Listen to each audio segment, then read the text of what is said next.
They turned back when the storm hit. He could not. White swallowed the mountain. Wind erased direction, sound, time.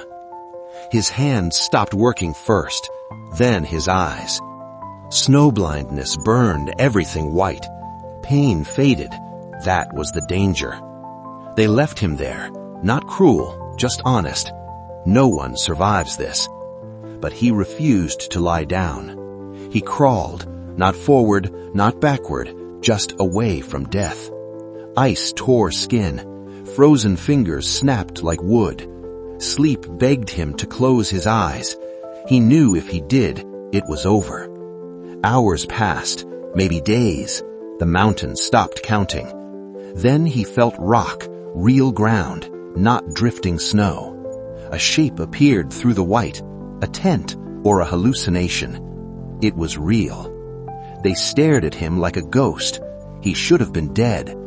The mountain did not forgive him. It simply failed to kill him.